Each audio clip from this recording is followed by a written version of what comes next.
Por que o aluno deveria começar a se preparar para o Enem já a partir de agora, se a prova é só no final do ano? É aí que está o problema. Quando a gente fala de Enem, quando a gente fala de vestibular, é muito importante que o aluno preocupe-se com uma coisa que na maioria das vezes ele só se preocupa quando não tem. Tempo. Pois é, gestão de tempo é fundamental para que você compreenda a sua preparação para o Enem. E nesse caso, compreender o tempo que você tem disponível é fundamental, é necessário, é primordial. Afinal de contas, o aluno muitas vezes acredita que vai dar tempo para fazer tudo e não se organiza para fazer esse tudo que ele quer fazer. E aí, quando ele menos espera, já não tem mais tempo. A coisa acaba degringolando, acaba bagunçando tudo, ele fica perdido e vai ter toda aquela explosão de ansiedade que vocês sabem muito bem e que vocês já devem estar começando a sentir a partir de agora. Para aquele aluno que está chegando agora no terceiro ano, esse vídeo é para você. Afinal de contas, você não faz ideia do que está por vir. E para aquele aluno que já enfrentou o terceiro ano e vai agora fazer um pré-vestibular, ou como nós falamos aqui na minha cidade, um terceiro ano assistente, esse vídeo também é para você. Afinal de contas, é sempre bom ouvir mais, aprender mais e compreender novas estratégias para que isso possa ser utilizado como instrumento e como ferramenta que facilite a sua vida. Primeiro ponto, compreendendo o tempo. É fundamental que o aluno que vai fazer o vestibular, que vai fazer o Enem prioritariamente, compreenda, perceba que o ano não tem 12 meses. Não tem 12 meses? Não tem 12 meses. O ano do vestibulando tem 9 meses. E tendo 9 meses, você não pode simplesmente deixar para absorver os conteúdos teóricos no final, de maneira alguma. A absorção de conteúdos teóricos se dá nesse primeiro momento, no primeiro semestre. Mas, Paulo, pera lá, calma. Como assim? Como assim tem 9 meses? Bom, na maioria das cidades daqui do Nordeste, especialmente a cidade que eu moro, que é Aracaju, as aulas começam entre o dia 14 de janeiro e 22 de janeiro. E elas se encerram entre a última semana de setembro e a primeira semana de outubro, na melhor das hipóteses. Paulo, tá, e o que é que se faz no restante do ano? Revisão. Pois é, significa dizer que os professores de vocês vão ter que concluir todos os conteúdos que estão no edital da prova do Enem até o dia 30 de setembro, na melhor das hipóteses, até o dia 10 de outubro. Significa dizer o quê? Que você não tem 12 meses para estudar todo o conteúdo, você tem 9 meses. O restante do tempo, as demais semanas, os demais meses que antecedem a prova do Enem, um mês e meio, tá? Você vai ter ali de revisão. Apenas de revisão, não é nem um mês e meio, né? São 3 semanas e meia, corrigindo. Você vai ter apenas de revisão. Então, não dá para você simplesmente esquecer isso. Afinal de contas, quantas vezes você ouviu histórias de colegas que não conseguiram estudar tudo? Bom, e aí a gente vai para outra parte. O ano de 9 meses, ele tem 2 semestres. Pois é, 9 meses, 2 semestres, a matemática não bate. Entenda. 9 meses, 2 momentos. O primeiro momento é um momento de 4 meses e meio, que vai de janeiro até junho, finalzinho de junho. E o segundo momento, que vai de julho até setembro, final de setembro, início de outubro. Significa dizer que o período mais longo do ano não é o primeiro semestre, não é o segundo semestre, é o primeiro semestre. Tá? O primeiro semestre é onde você vai ter mais tempo disponível para estudar os conteúdos. No segundo semestre, você já vai começar a fazer uma transição, ou seja, resolver mais questões do que estudar teoria. Portanto, meus caros, em termos de aprendizado, em termos de estudo, em termos de absorção de conteúdo, o primeiro semestre é fundamental. E é aí que a gente chega no tema fundamental do vídeo de hoje: organização. É preciso que você organize, é preciso que você planeje o seu vestibular. Não dá simplesmente para você imaginar que vai fazer a prova como se fosse psicografia, como se você chegasse lá e de repente baixasse algum tipo de espírito superior na sua mente e você fizesse a prova. Não funciona assim. A prova do vestibular requer preparação, requer estratégia, requer planejamento.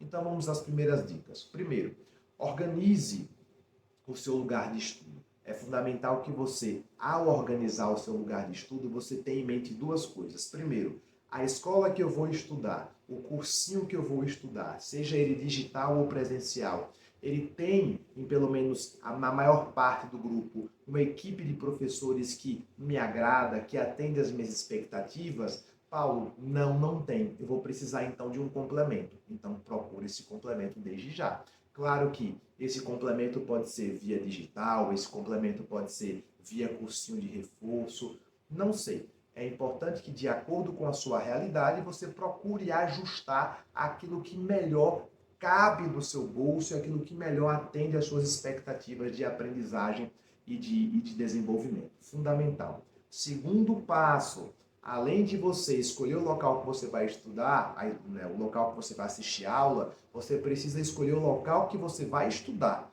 Paulo, e tem diferença? Tem. Uma coisa é assistir aula, que é o que você vai fazer no turno da manhã, da tarde ou da noite, e uma coisa é estudar a aula que você acabou de assistir. E isso você vai fazer no contraturno, ou seja, no turno oposto ao qual você assistiu a aula. Às vezes o aluno acha que se entupir de aula é suficiente para ter um bom desenvolvimento, um bom desempenho, e não é. Na maior parte do tempo, o que vai decidir o seu bom desempenho nos estudos é quanto tempo você dedicou para estudar a aula que você assistiu. E para isso é preciso que você tenha um ambiente tranquilo, um ambiente organizado, um ambiente limpo e um ambiente que não tenha tantas desatenções. Afinal de contas, é impossível você se concentrar com alguém a todo momento te chamando para fazer alguma coisa ou com alguém a todo momento te convidando para fazer algo que seja mais prazeroso do que simplesmente estudar. E na maioria das vezes, estudar não é prazeroso. Prazeroso é aprender. Prazeroso é resolver aquela questão que não sai da sua cabeça. Prazeroso é conseguir descobrir uma informação nova, descobrir uma estratégia nova, mas estudar, o esforço, a labuta, isso é quase que artesanal. Muito difícil mesmo.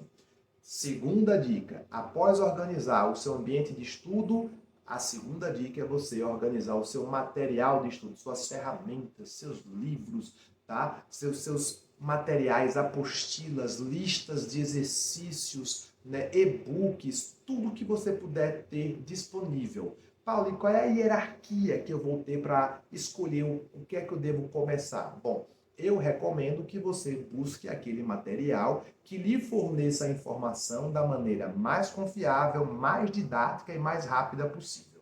Beleza? Os livros, em geral, deixa ele como se fosse o seu porto seguro. Ou seja, não consegui encontrar mais nada, agora eu vou fuçar no livro. Ah, mas eu uso o sistema de ensino na minha escola. Serve. Sistema de ensino geralmente são materiais muito resumidos, que são direcionados para um vestibular específico.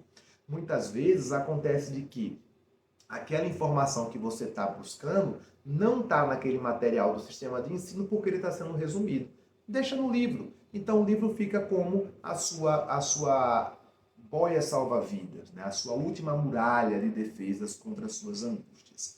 Terceira dica, terceiro elemento necessário para o seu planejamento de estudos, para o seu planejamento de preparação, é que você resolva questões de provas de vestibular. Comece a montar um acervo das provas de vestibular. Elas são domínio público. Baixa elas, deixa salvas já num drivezinho, numa pasta no seu computador, na sua nuvem e vai deixando guardado porque você vai precisar acessar essas provas rapidamente e vai demorar muito para você deixar para procurar depois. Deixa já separado, já deixa organizado numa pastazinha de fácil acesso. Quarta, organize o seu horário de estudo. Em que horário você pretende estudar? E esse horário que você pretende estudar é o seu horário profissional. Ou seja, você não pode ter nenhum outro compromisso a não ser estudar. Estudar aquilo que você separou, aquilo que você se dedicou, aquilo que você almejou e aquilo que você assistiu na aula. Beleza? Quinta dica, monte grupos de dúvidas. Apesar da vitória ser sua, ninguém vence sozinho. A conquista, a aprovação vai ser sua, mas é preciso que você tenha uma rede de apoio. E essa rede de apoio vai ser exatamente o seu grupo de dúvidas, que pode ter professores, pode ter colegas, pode ter ex-alunos. Bom, enfim, é você que vai saber qual é o melhor grupo que vai te atender. Por fim, uma última dica, é preciso que você dê uma atenção à sua saúde física e emocional. E esse planejamento começa agora. Por exemplo, vai fazer academia? Recomendo que seja perto de casa. Ah, tô sem grana, não dá para fazer academia. Olha se ao redor da sua casa, do seu prédio, se dá para você fazer alguma atividade física, uma caminhada. Separe um momento do dia para isso. É importante também que você procure apoio psicopedagógico. Ah, Paulo, eu não tenho grana para fazer terapia. Tudo bem. Procura, por exemplo, um apoio na sua família. De repente, conversar com seus familiares, explicar para eles que é um momento delicado, que é um momento difícil, que você precisa de ajuda e de compreensão, pode ser muito útil no seu processo de aprovação, no seu processo de preparação para a sua prova de vestibular. No mais, é isso. Continue comigo, que eu estou de mãos dadas com vocês nessa trajetória para a gente construir a sua aprovação e com certeza vai dar tudo certo. Lembre-se que sonhos precisam de objetivos e objetivos são feitos com planejamentos. Até mais.